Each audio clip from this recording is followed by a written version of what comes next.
नमस्ते। फोर्ब्स की अरबपतियों की सूची, हम सबने इसका नाम तो सुना ही है, लेकिन आज हम सिर्फ हेडलाइंस नहीं देखेंगे बल्कि इसके पीछे की पूरी मशीन को समझने की कोशिश करेंगे। चलिए इस जानी पहचानी लिस्ट की परतें खोलते हैं। हाँ, हम जानते हैं कि ये दुनिया के सबसे अमीर लोगों की रैंकिंग है। पर क्या ये सिर्फ इतना ही है? असल में ये लिस्ट है क्या? कोई खबर, कोई बिजनेस या फिर कुछ और? यही वो सवाल है जो हमारी इस पूरी पड़ताल की जड़ है। और ये रहा वो चेहरा जिसे हम सब पहचानते हैं, दुनिया के सबसे अमीर लोग। ये इस पूरी कहानी का वो हिस्सा है जो हमें सबसे ऊपर दिखाई देता है। अब जरा इसकी गहराइयों में उतरते हैं। तो चलिए शुरू करते हैं पहले हिस्से से। सबसे पहले इसके सबसे जाने पहचाने पहलू को देखते हैं, यानी एक ग्लोबल रैंकिंग। ये हर साल होने वाला एक बहुत बड़ा इवेंट लगता है ना? पर इस चमक दमक के नीचे एक बहुत ही कॉम्प्लेक्स मशीन काम कर रही है। चलिए सोर्स मटेरियल में ही छिपे कुछ सुरागों से इस मशीन को समझने की कोशिश करते हैं। अब आता है दूसरा हिस्सा, इस लिस्ट का बिजनेस। चलिए पहली परत खोलते हैं और ये समझने की कोशिश करते हैं कि इस पूरे काम के लिए पैसा आता कहाँ से है। और ये सवाल बहुत ज़रूरी है, भाई इतने बड़े ग्लोबल प्रोजेक्ट को चलाने के लिए फंडिंग होती कैसे है? मज़े की बात यह है कि इसका जवाब भी हमें सोर्स मटेरियल में ही मिल जाता है। सोर्स मटेरियल हमें साफ साफ इसके कमर्शियल रास्ते दिखाता है।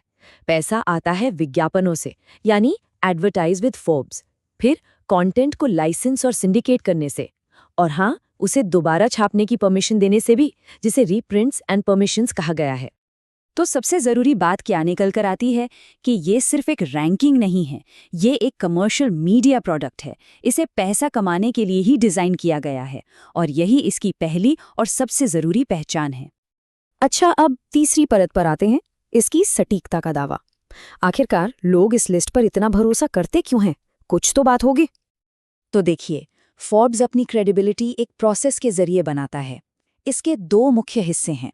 पहला है जानकारी इकट्ठा करना, जिसके लिए उनके पास एडिटोरियल वैल्यूज और टिप्स जैसे सेक्शन हैं, और दूसरा है जानकारी को सही करना, जिसके लिए एक बाकायदा करेक्शंस पॉलिसी भी मौजूद है। ये सारी चीजें मिलकर पब्लिक के सामने क्रेडिबिलिटी और अकाउंटेबिलिटी का एक ढांचा तैयार करती हैं।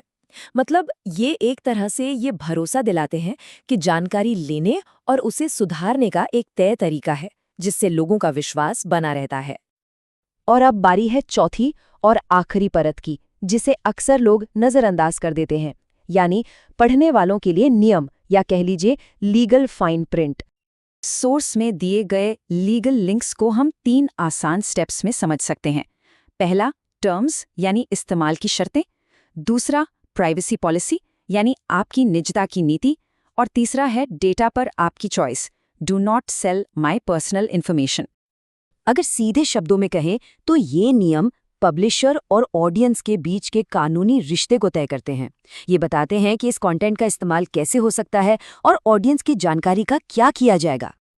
तो इन सभी परतों को एक साथ जोड़ने के बाद अब हम इस लिस्ट को एक बिल्कुल नए नजरिए से देख सकते हैं। सवाल वही है, आखिर ये लिस्ट है क्या? तो अब हम कह सकते हैं कि फोर्ब्स के अरबपतियों की सूची सिर्फ एक रैंकिंग नहीं है, ये एक पूरा सिस्टम है जिसमें कमर्शियल, एडिटोरियल और लीगल तीनों हिस्से शामिल हैं। इसमें advertising, licensing, editorial standards, tips, corrections, privacy और टर्म्स, ये सब कुछ इसका हिस्सा है। जी हाँ, ये सिर्फ एक लिस्ट नहीं है, ये एक पूरा इकोसिस्टम है। एक ऐसी मशीन जिसके अलग अलग हिस्से अलग अलग काम करते हैं। कोई पैसा कमाता है, कोई विश्वास बनाता है और कोई कानूनी दायरे तय करता है। तो आखिर में ये सवाल बचता है कि ये लिस्ट असल में है क्या? एक पब्लिक रिकॉर्ड, एक मीडिया प्रोडक्ट, या फिर एक कल्चरल फोर्स जो हमारी सोच पर असर डालती है? हमने सोर्स मटेरियल के आधार पर इसके सारे पुर्जे तो अलग अलग करके देख लिए हैं। अब इसका असली मतलब क्या है, ये सोचने का विषय है।